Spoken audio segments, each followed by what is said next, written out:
भगवान शिव को समर्पित यह स्तुति न केवल उनकी महिमा का वर्णन है, बल्कि उनके विराट स्वरूप, गहन करुणा और अनंत तत्व की स्मृति भी है। शिव केवल एक देवता नहीं है, वे आदि गुरु, विश्वनाथ और संहारक के साथ साथ सृजन की ऊर्जा को भी धारण करने वाले अनंत स्वरूप हैं।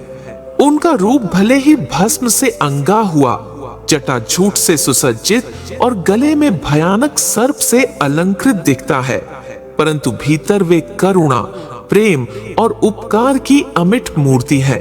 कैलाश पर्वत पर विराजमान भोलेनाथ की महिमा इतनी व्यापक है कि अनादिकाल से ऋषि, मुनि, संत और भक्त उनका गान करते आ रहे हैं।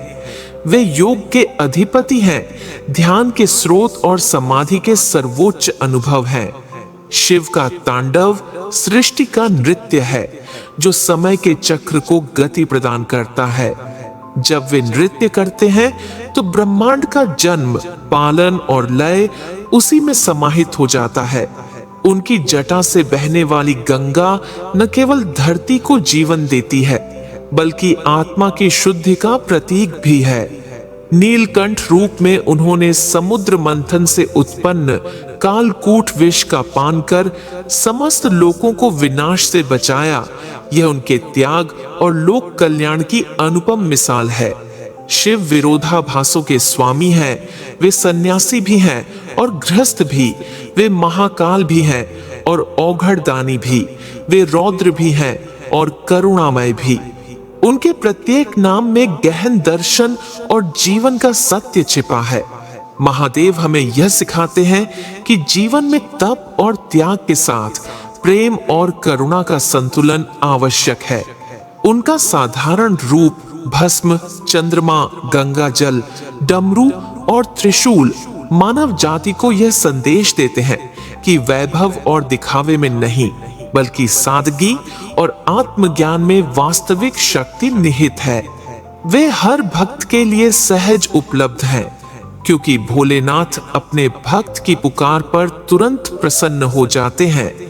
यही कारण है कि उन्हें भोले शंकर कहा जाता है।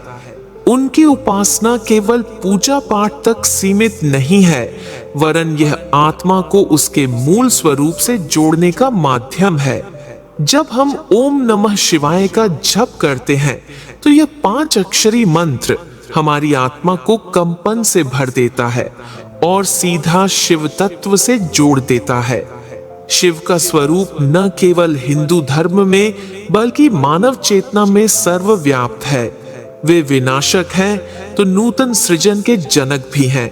वे मृत्युंजय हैं, मृत्यु को जीतने वाले, और यही हमें यह स्मरण कराता है कि आत्मा अजर अमर है। हम सब उनके बच्चे हैं और वे विश्व पिता की तरह हमें मार्गदर्शन देते हैं। जो उनका ध्यान करता है उसे भय, मोह, क्रोध और अहंकार से मुक्ति मिलती है। इस प्रकार शिव केवल पूजनीय देवता नहीं, बल्कि जीवन के श्रेष्ठतम आदर्श और गुरु भी हैं। उनकी महिमा का पूर्ण वर्णन शब्दों से संभव नहीं, क्योंकि वे अनंत हैं और अनंत ही बने रहेंगे। इस श्रद्धांजलि में केवल एक भाव समाया है कि हम उनके चरणों में सिर झुकाकर यह प्रार्थना करें कि वे हमें सदैव धर्म, सत्य, संयम और ज्ञान के मार्ग पर चलने की प्रेरणा दें। हे महादेव, आपकी जटाओं से बहती गंगा की धारा की तरह हमारा जीवन भी पवित्र और निर्मल बने। आपकी त्रिशूल जैसी दृढ़ता हमारे भीतर जागे और आपका डमरू हमें याद दिलाए कि हर अंत ही एक नए आरंभ का द्वार है। हम आपके शरणागत हैं। आपकी स्मृति में ही भक्ति और मुक्ति का पथ निहित है।